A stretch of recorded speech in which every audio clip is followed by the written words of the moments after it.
In a valley tucked between sleepy green hills, there was a place called Elmsreach. The air there smelled sweet, like damp earth and clover. A little river, clear as glass, wound its way through the fields. In this quiet place lived a farmer named Thomas. He was not a tall man or a loud man. His hands were calloused from his work, and his face was kind, creased with smile lines around his eyes. He lived in a small cottage with a thatched roof and a garden that overflowed with flowers and vegetables. Tomas didn't have much gold or silver, but he had something much more valuable. He had a good heart. Tomas loved his work. He woke with the sun each morning, feeling the cool dew on his bare feet as he walked out to his fields. He talked to his crops, whispering words of encouragement to the tiny green shoots pushing up from the soil. He knew the secrets of the land. He knew which fields needed rest and which were ready to give their bounty. The people of Elmsreach respected him for his skill, but they loved him for his spirit. He saw the world not as a place of scarcity, but as a place of shared abundance, where every sunrise was a new promise. He lived a simple life, finding joy in small things. The song of a robin in the morning was music to his ears. The taste of a sun-warmed tomato from his own garden was a feast. He believed that happiness was not something you chased, but something you grew right where you were planted. His cottage door was always open, a silent invitation to anyone who might need a moment of peace or a friendly ear. He never thought of himself as special. He was just Thomas, a man who belonged to the earth, and who felt a gentle connection to every living thing around him. The Valley of Elmsreach was a community, a patchwork of families and farms, and Thomas was the thread that seemed to hold it all together, though he would never have said so himself. He saw his neighbors not just as people who lived nearby, but as part of his own extended family. Their worries were his worries, and their joys were his joys. He believed that everyone had a light inside them, and his purpose was simply to help that light shine a little brighter whenever he could. His own light shone with a steady, quiet warmth, like a candle in a window on a dark night, guiding people home. Thomas's kindness wasn't a grand gesture, it was a collection of small, everyday acts that stitched the community closer together. If a storm blew through the valley and tore a hole in a neighbor's roof, Thomas would be the first one there, hammer in hand, his pockets full of nails. He would climb up onto the shingles without being asked, his movements sure and steady. He didn't do it for thanks or for payment. He did it because a neighbor needed shelter, and he had the skill to help. He believed that helping was as natural as breathing, a simple part of being alive. He was a mender of more than just roofs. When old widow Alara's fence broke, letting her chickens wander into the lane, Tomas spent a whole afternoon fixing it. He replaced the rotten posts and tightened the loose wires until it was stronger than before.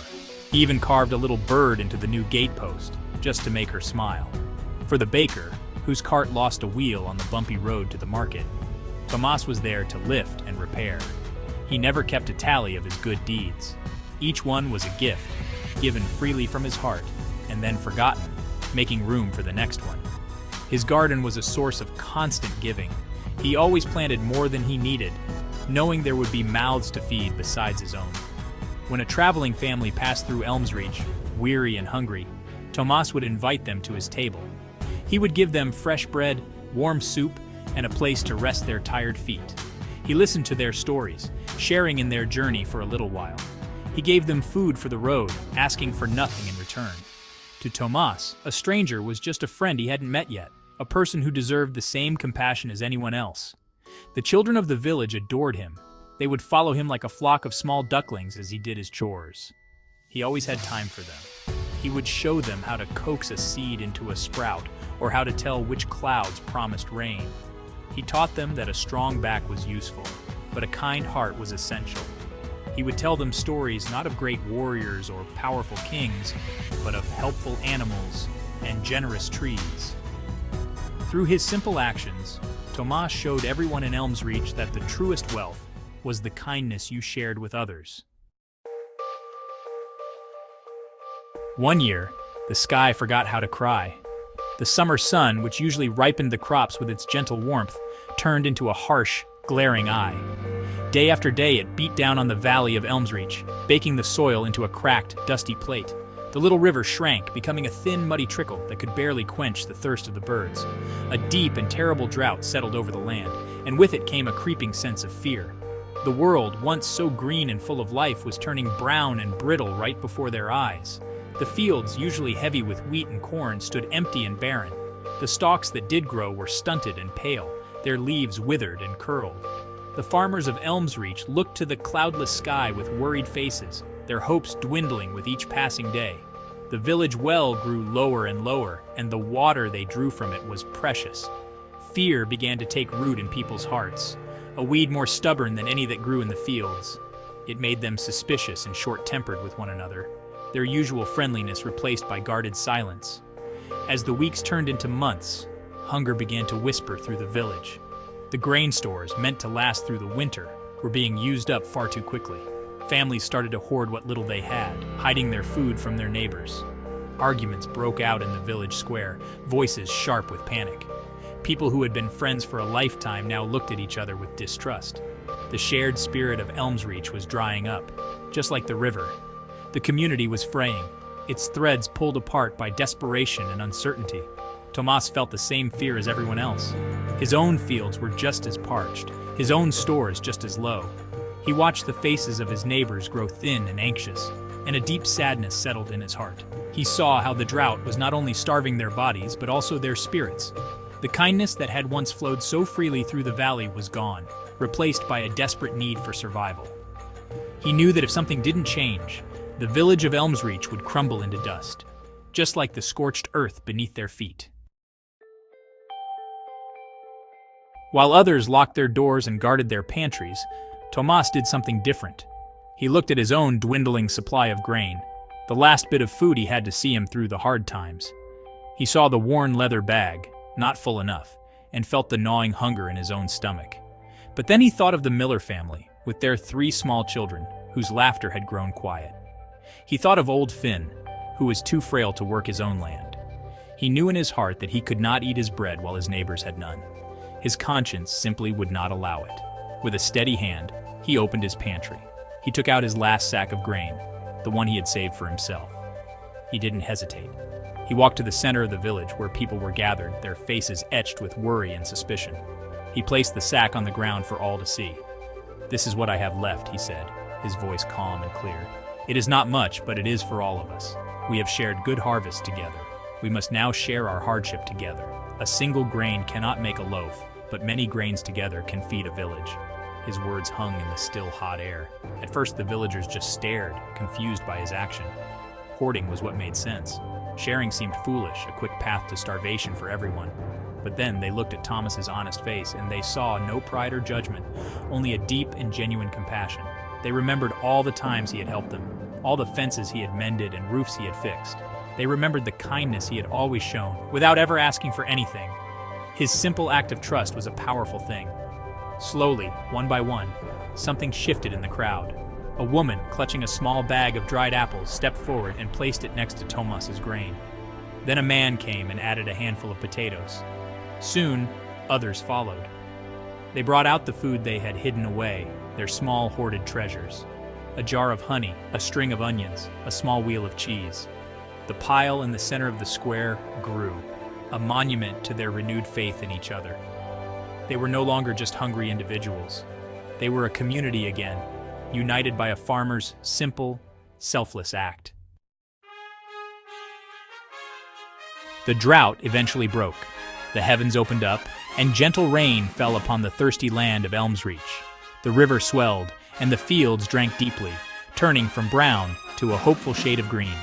The shared food had been just enough to get them through the worst of it. Working together, they had survived. As life slowly returned to normal, the villagers looked at their world with new eyes. They saw that their greatest strength had not been in their individual stores of grain, but in their willingness to share, an idea sparked by one humble farmer. They realized that Tomas was their true leader. He hadn't commanded them or threatened them. He had simply shown them the way through his own example. He led with his heart. The villagers gathered in the square, not to argue, but to agree on something important. They decided they needed a leader who would always remind them of the lesson they had learned, that kindness and cooperation were the keys to their survival and happiness. They did not want a king with a golden crown or a mighty sword. They wanted a leader with calloused hands and a compassionate soul. One evening, the entire village walked to Tomas's small cottage. He came to the door, wiping flour from his hands, surprised to see everyone there. The village elder stepped forward and spoke. "Tomas," she said, her voice filled with respect, "you saved us, not with power, but with kindness. You have shown us what true leadership is. We ask you to be our king, the first king of Elmsreach." Tomas was stunned. He looked at the hopeful faces of his friends and neighbors. He was just a farmer, a simple man. He did not feel like a king. "I don't know how to be a king," Tomas said honestly. "I only know how to plant seeds and help my neighbors." The elder smiled warmly. "That is all the knowledge a king of Elmsreach will ever need," she replied. And so, they made him their king. They didn't place a heavy gold crown on his head. Instead, they gave him a simple circlet woven from willow branches and wildflowers.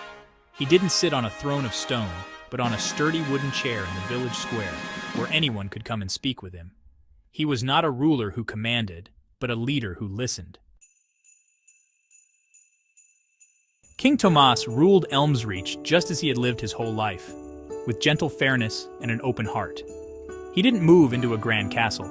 He stayed in his small cottage, his door always open. He started a council where every villager, from the oldest elder to the youngest farmer, had a voice.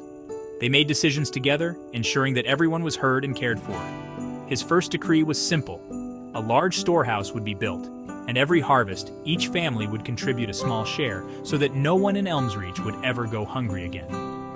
To celebrate the day they had come together to share their last bits of food, Tomas created a new holiday. He called it Kindness Day. On this day each year, everyone in the valley would perform an act of service for someone else. They mended fences, cooked meals for their neighbors, planted flowers in the village square, and shared stories. It became their most cherished tradition, a yearly reminder that their community was built on a foundation of compassion. It was a day not of feasting for oneself, but of filling the plates and hearts of others. Tomas ruled for many, many years. His hair turned from brown to the color of snow, and his steps became slower, but his heart remained as warm and generous as ever. He taught the children that a good leader wasn't the one who had the most, but the one who gave the most. He showed them that true strength was found in gentleness, and true power was found in helping others. His reign was a time of peace and quiet prosperity, where every person felt valued and secure, like a beloved plant in a well-tended garden.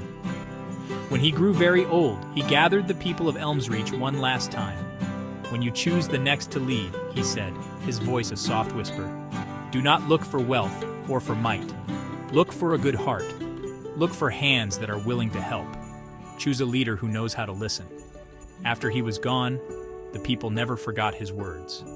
They always chose their leaders based on character, not on birthright or riches.